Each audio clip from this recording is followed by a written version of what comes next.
Guarantee के मैंने आपको बताया था दो केसेस होते हैं ब्रॉडली। एक होता है guarantee given to a partner. अब हम यहाँ पे एक मजेदार केस करेंगे। Guarantee given by a partner. Guarantee given by a partner. Partner ने फर्म को गारंटी दिया कि भाई साहब मेरी वजह से ना कम इतने कमाओगे ही कमाओगे। इंपॉर्टेंट क्वेश्चन है, बहुत बार बोर्ड में भी आ चुका है। Three chartered accountants Abhijeet, Baljeet and Charanjeet. काम एबीसी से भी चल सकता था, बट आप नाम दे रखा है तो पूरा नाम यूज करेंगे। They were sharing profits and losses in the ratio 3:2:1. Charanjeet's share of profit guaranteed to be not less than 15,000 per annum. तो सर नॉर्मल गारंटी है कि एक पार्टनर को गारंटी दे रखी है। हाँ बेटा, ये तो बिल्कुल नॉर्मल है। ये है खेल इस क्वेश्चन का। Baljeet gives a guarantee to the effect that gross fee earned by him. मतलब उसकी वजह से जो रेवेन्यू कलेक्शन होंगी shall be equal to his gross fee of the preceding 5 years। की जब वो अकेले काम कर रहा था ना, when he was carrying on the professional loan, तो जो कितना कमाता था उतने तो ये पैसे उसकी वजह से कमा ही लेंगे। तो जब वो अकेले काम करता था तो उसकी एवरेज थी 25,000 कमाता था वो पर annum।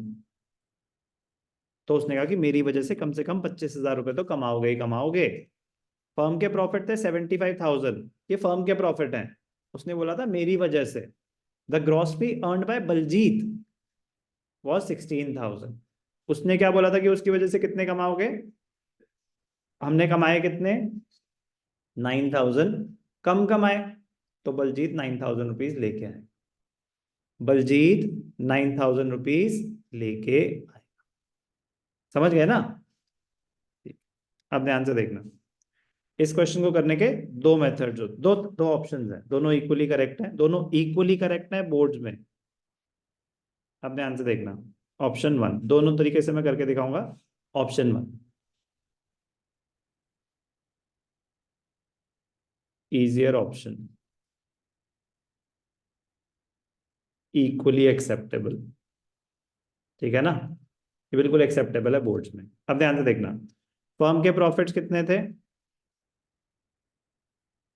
75,000। यस और नो, दे रखा है firm earn a profit of 75,000। बलजीत का वजह से डेफिशिएंसी कितनी हुई, बलजीत की डेफिशिएंसी कितनी है। बलजीत डेफिशिएंसी, बलजीत ने कहा था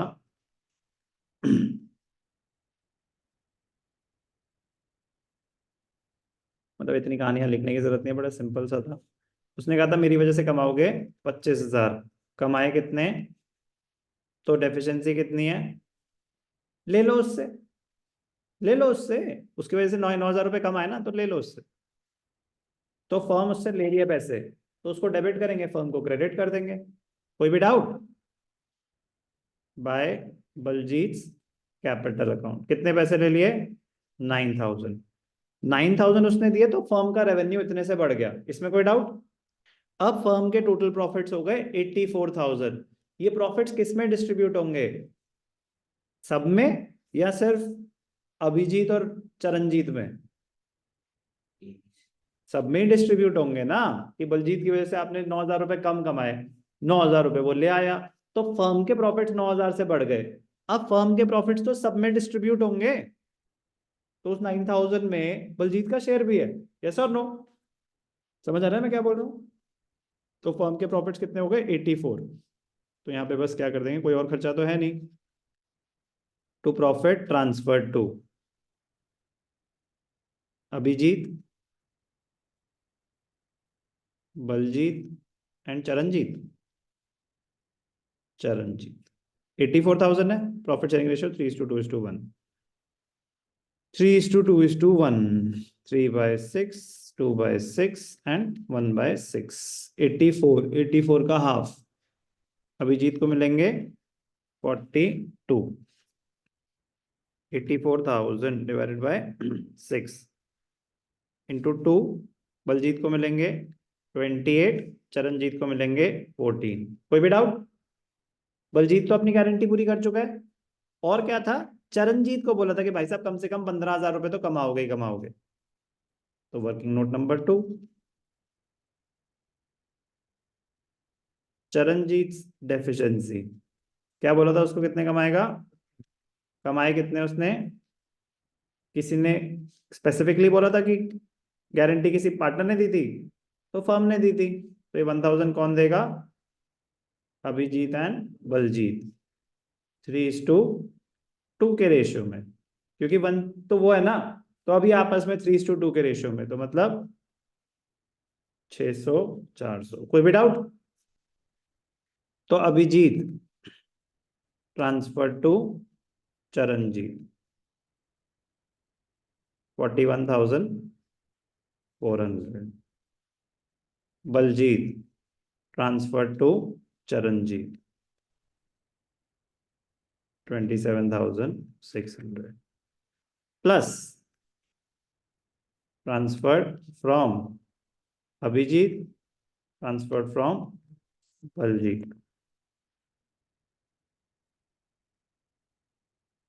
600 400। क्लियर? कोई भी डाउट? क्वेश्चन खत्म। ऑप्शन 1। ऑप्शन 2 कहता है, कह रहे एक बात बताओ, बलजीत से कितने रुपए लिए तुमने, 9,000 लिए,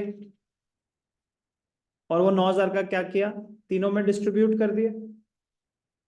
बलजीत का शेयर है 2/6, मतलब 1/3, तो उस 9,000 में से 3,000 तो बलजीत को ही वापस मिल गए। बलजीत लाया 9,000, फर्म के प्रॉफिट 9,000 से बढ़ गए, वो 9,000 तीनों में डिस्ट्रीब्यूट होने थे, फिर उस 9,000 में से 3,000 बलजीत को वापस मिल गए। तो बलजीत कहता है, यार एक बात बताओ, इस 9,000 में से, ध्यान से देखना, बलजीत शेयर ऑफ 9,000, 9,000 जो थे वो किस में डिस्ट्रीब्यूट होने थे, तीनों में, अभिजीत बलजीत चरणजीत, 3/6 2/6 1/6। ए को मिलते 4,500, बी को मिलते 3,000 और सी को मिलते 1,500, 7 8 9, इतने मिलते हैं।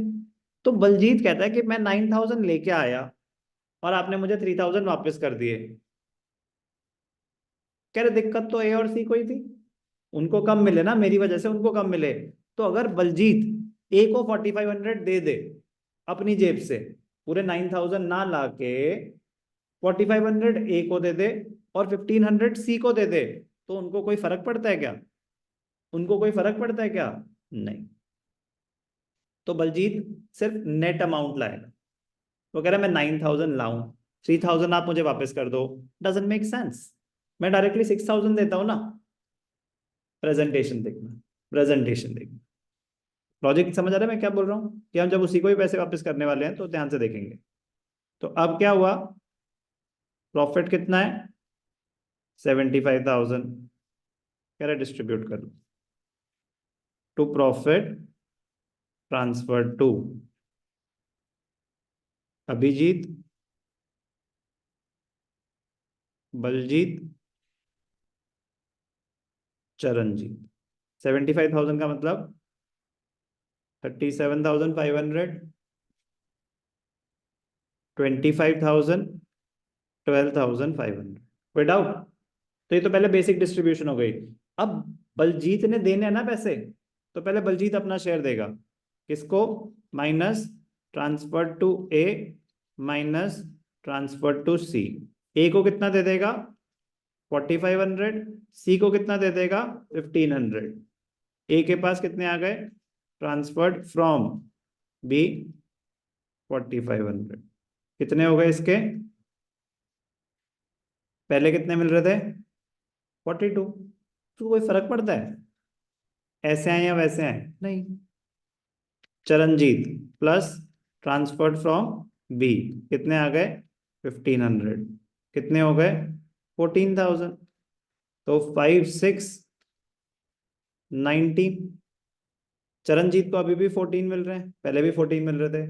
अब चरणजीत की डेफिशिएंसी पे आ जाते हैं, 1,000, क्या मुझे कैलकुलेशन दोबारा बताने की जरूरत है, तो minus transfer to C 600, 41,400 minus transfer to C 400, 18,600। ये ध्यान रखना है चरणजीत का ना, अमाउंट्स में मिक्स मत कर देना। प्लस ट्रांसफर्ड फ्रॉम ए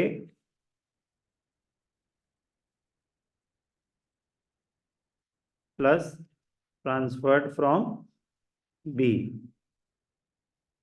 600, 400, इसके कितने हो गए 15। तो इनको कोई फर्क नहीं पड़ा सर, फर्क तो पड़ा, बी का तो अलग सा अमाउंट लग रहा है। ध्यान से देखना अलग सा क्या है, बी को कितने मिल रहे हैं 27,600, तो वो दे रहा है ना 9,000, तो कैपिटल क्रेडिट हो रहा है 26,700 से, डेबिट हो रहा है 19 से और 9,000 से, तो नेट अमाउंट तो 18,600 ही है। दोनों एग्जैक्टली सेम है, दोनों एग्जैक्टली सेम है। ऑब्वियसली बात है, ये रिलेटिवली इजियर था।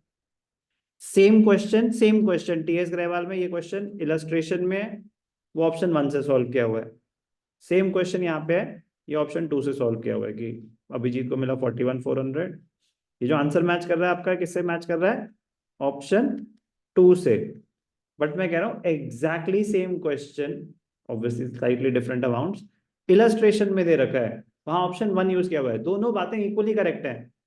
क्या इनकी books PNL appropriation sir equally correct कैसे हैं, तो आंसर तो डिफरेंट है। क्या बुक्स पीएनएल अप्रोप्रिएशन पे क्लोज हो जाएंगी, नहीं, पीएनएल अप्रोप्रिएशन के बाद नेक्स्ट इमीडिएटली क्या बनेगा, कैपिटल। तो जैसे ही कैपिटल बनेगा तो उसका क्रेडिट हुआ होगा 27,600, डेबिट हुआ होगा 9,000।